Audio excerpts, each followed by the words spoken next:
आज आहे दत्त पौर्णिमा, त्यामुळे आज महाराजांचा म्हणजे दत्त महाराजांचा अभिषेक करायचा होता.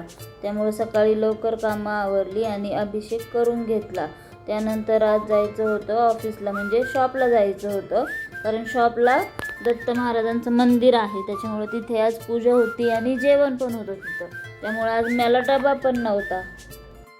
अभिषेक करून झाल्यानंतर महाराजांची छान अशी पूजा केली आणि म्हटलं पारायण नाही पण निदान एक अध्याय तरी वाचावं, तर तो संध्याकाळी आल्यावर वाचू म्हटलं, कारण आता तर एवढा वेळ नव्हता ना, त्याच्यामुळं म्हटलं संध्याकाळी आवरू.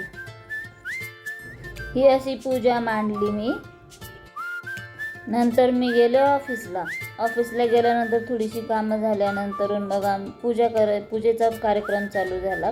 त्यावेळेस आम्ही असं छोटंसं सेलिब्रेशन केलं आम्ही. म्हणजे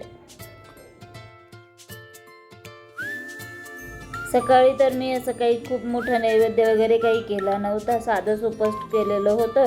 मग आता संध्याकाळी म्हटलं करावं, पूर्ण व्यवस्थित नैवेद्य पण दाखवावं लागेल ना. मग व्यवस्थित वरण भात भाजी पोळीचा नैवेद्य केला मी. घरी आल्यानंतर आवरून घेतलं आणि मग घेतली स्वयंपाकाची तयारी करायला. त्यासाठी मी आधी डाळ आणि तांदूळ असं स्वच्छ धुवून घेतले. माझ्याकडे मिक्स डाळी आहेत वरणाला, कारण कसं मिक्स डाळी आहे ना वरणासाठी चांगल्या असतात, म्हणजे डाळी खाल्लेलं चांगलं असतं आणि त्या वरणाच्या निमित्ताने जातात पण आपल्या शरीरामध्ये ना.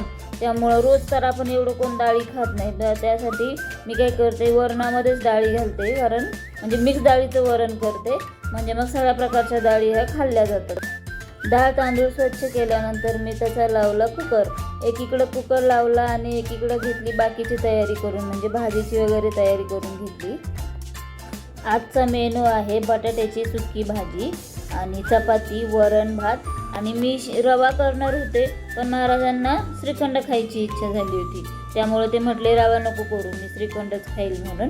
मग ते गेले श्रीखंड आणायला आणि मग मी तोपर्यंत घेतला स्वयंपाक करून. बटाट्याची सुकी भाजी करायला मोस्टली लोक उकडलेला बटाटा वापरतात, पण मी कच्च्या बटाट्याची पण भाजी करते. मी काय केलं, बटाटा कापून घेतला, नंतर कांदा पण कापून घेतला, मिरच्या पण कापून घेतल्या आणि मग टाकला बटाटा असं शिजायला.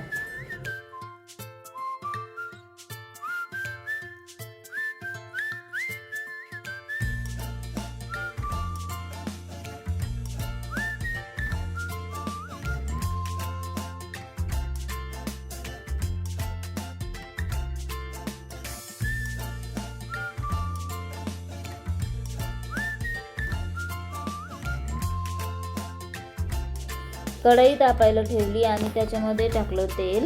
मग तेल तापल्यानंतर टाकली मोहरी, मग टाकली जिरी, मग टाकलं हिरवी मिरची, मग टाकला कढीपत्ता, मग टाकला कांदा आणि कांदा असा थोडासा परतल्यानंतर त्याच्यामध्ये टाकायची हळद. मसाला छान परतल्यानंतर त्याच्यामध्ये टाकायचे वरतून कापलेले बटाटे आणि त्याला थोडंसं परतून द्यायचं. आणि परतल्यानंतर आहे ना त्याच्यामध्ये टाकायचं थोडंसं पाणी आणि झाकण ठेवून शिजायला ठेवून द्यायचं. आणि हो, मीठ पण टाकायचं बरं का, चवीप्रमाणे मीठ पण टाकायचं.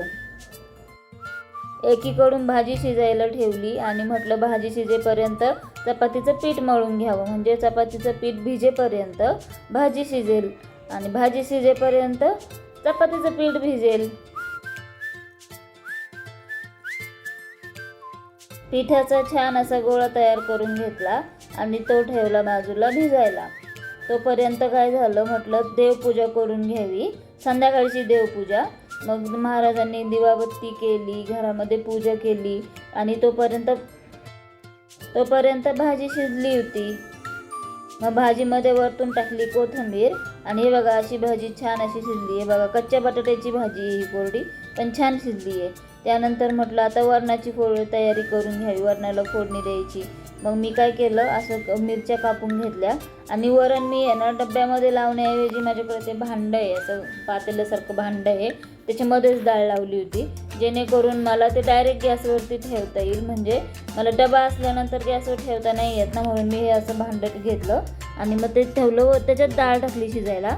मग आता त्याला मी देणार आहे वरतून फोडणी, बघा अशी फोडणी देणार आहे. छोट्या कढईमध्ये तूप घेतलं, मग त्याच्यामध्ये टाकलं मोहरी, टाकली जिरी, टाकली कढीपत्ता, मिरची, हळद टाकली आणि ते वरतून असं त्या त्याला चांगली तडतडून दिली, म्हणजे फोडणी दिली चांगली. आणि मग ते पॅनमध्ये ज्या पातेल्यामध्ये मी वरण शिजायला टाकलं होतं ना, त्याला असं वरतून फोडणी दिली, म्हणजे वरतून तडका दिला. त्यामुळं वरण असं वेगळं आणि छान लागतं. मी वेगवेगळ्या स्टाईलचं वरण करते, नेहमी एका स्टाईलचं वरण नाही करत. म्हणजे महाराजांना आवडतात ते वेगवेगळे, सगळ्या टाईपचे वरण आवडतात आणि एका टाईपचं वरण खाऊन बोर पण नाही होत ना मग. त्यामुळं मी भरपूर प्रकारचे वरण करते. माझा स्वयंपाक चालू होता तोपर्यंत महाराजांनी काय केलं, दत्त महाराजांचं पुस्तक वाचून घेतलं. त्यानंतरून आम्ही आरती केली, दोघांनी मिळून आरती केली.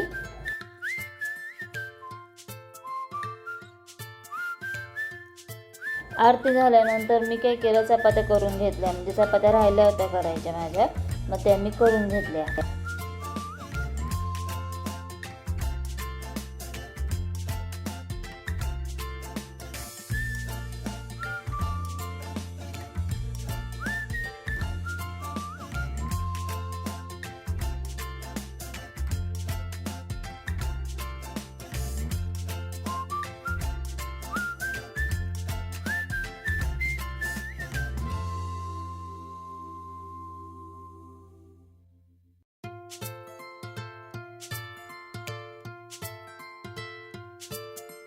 चपात्या करून झाल्यानंतर लगेच घेतला नैवेद्य भरायला.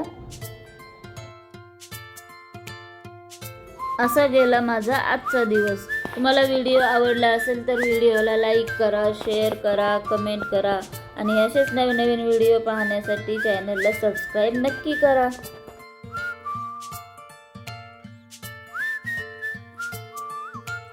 बघूयात महाराजांना आवडतंय का आजचं जेवण.